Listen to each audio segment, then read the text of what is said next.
go to Mr. Green now. What are your emotions knowing, like, you, Steph, and Clay have done it again after all that you've been through? It's great. I mean, you feel great about it. After being counted out and, dynasty's over and all of those things, and to get back here, it's fantastic. It's a testament to the hard work and dedication and to an incredible organization. We continue to stick with it and, show what we're capable of. So it's this one feels great, but got 4 more wins to get. Draymond, I know you're always confident in what this team can do, but when did you know, after the 2 years that you guys went through, that this team could get back? When did you really know? Well, I've always said all along, no one has proven they can beat us yet when we're whole, and that is still the case. So,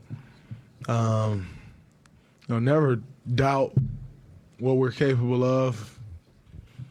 And, I think as we saw the year going on, you can kind of see, like, man, this team is capable of putting a great run together.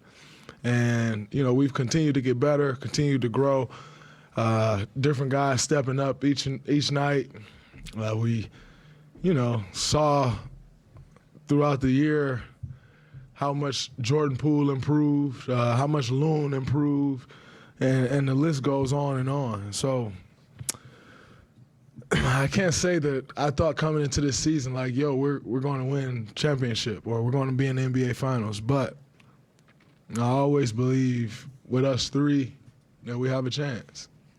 You said that when you're whole, no one's proven they can beat you. But did you ever doubt or question or wonder if you would be whole again, going through all the, one injury after another for the whole team? Definitely. I mean, you go through one injury and it's like, all right, cool. We'll get our guy back and, we'll pick up where we left off at. And then you go through another one. And when I say you go through another one, I mean Clay. And then there it is. It's 2 years off. You realize how fragile it is. You look at the Denver Nuggets, for instance. A team that feels like they're in the middle of building a championship team, and then Jamal Murray goes down, and that's 2 years. So you just really realize how fragile it can be, and you just have to take advantage of the moments that you have to, when you are healthy and whole, and that's all you can really do. Hey, Dre, you've all had unique and tough journeys over the last 2 years, but Clay especially, after everything he's been through, to see him get back to this point, what's sort of the pride that you feel for him? I mean, it's incredible. That's a very resilient guy. He comes out tonight aggressive, 32 points. Clay is a dog, and I've said it over and over again.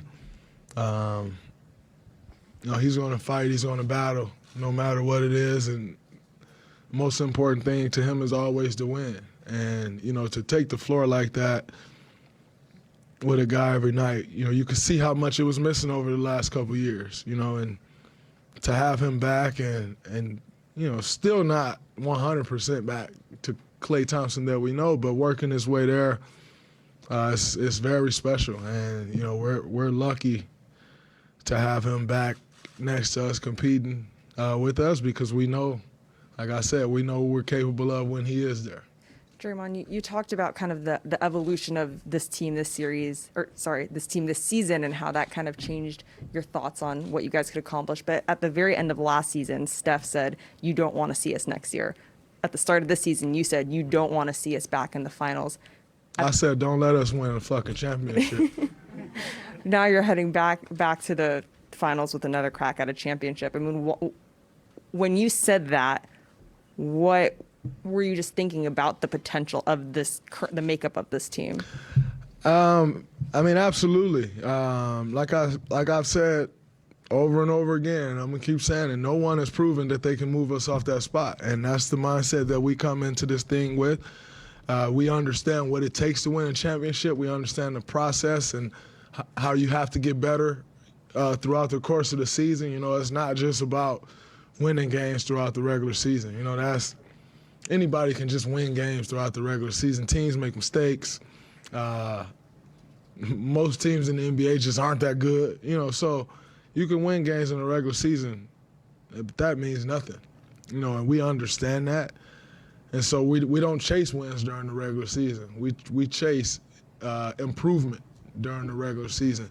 And I think we've done that. And, you know, when you do that and you're constantly improving throughout the year, you give yourself an opportunity to be in the position that we're in now. And, you know, that is the key to having success in the postseason, is just improving each and every day throughout the year. A quick follow-up to that. How do you implement that way of thinking to younger players who haven't, you know, had the regular season success that you guys have had as a team, but then have a letdown in the finals and the playoffs, but also the playoff experience? Is it hard to kind of tell them, hey, yeah, we're going through it right now in the regular season that's really up and down, but in the big picture, that's okay. It's all about getting to the postseason. Oh, well, I think, you know, that comes from the experience that some of us do have, and making sure we're relaying that to our guys, and trying to help them understand that. I think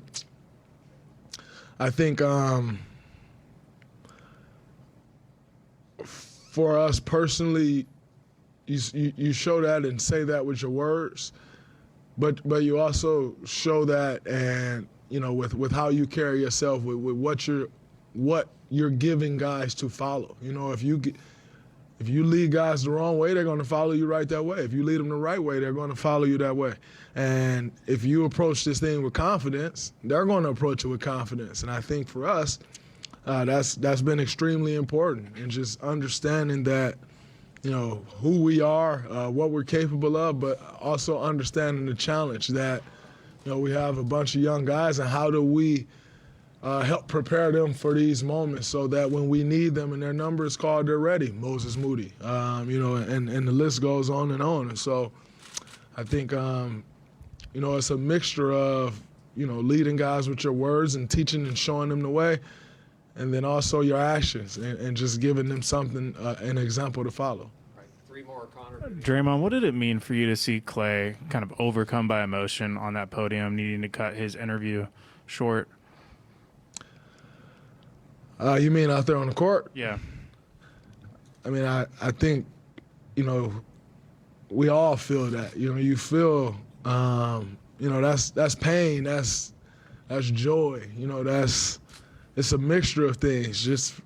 And for us to see what he went through each and every day, that's just a different feeling. You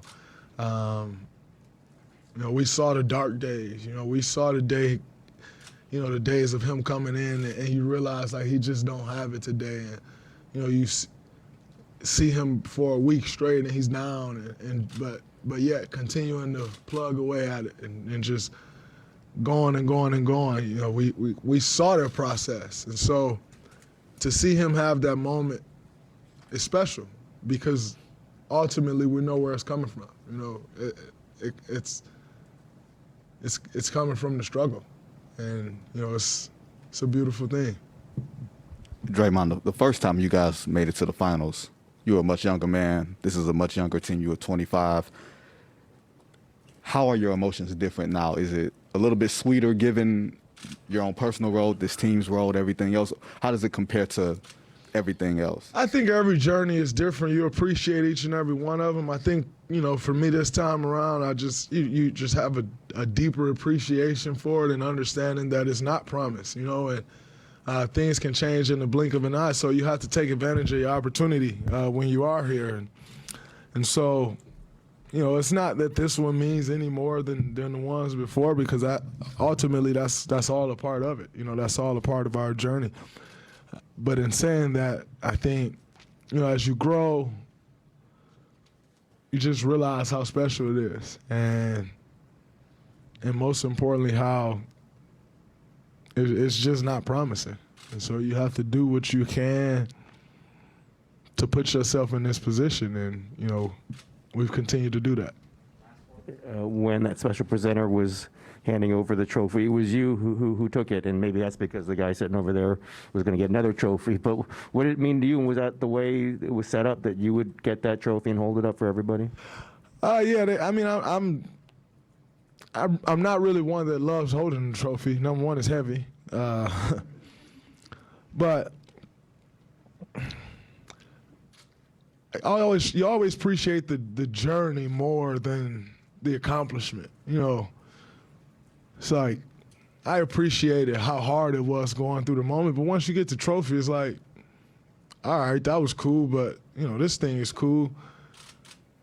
But it quickly just takes me back to the journey to get there, and you know, I think every opportunity I've had to get the trophy, I pass it off quickly because it's just like, it's great, you know, it's cool, but what's even better is the journey to get there.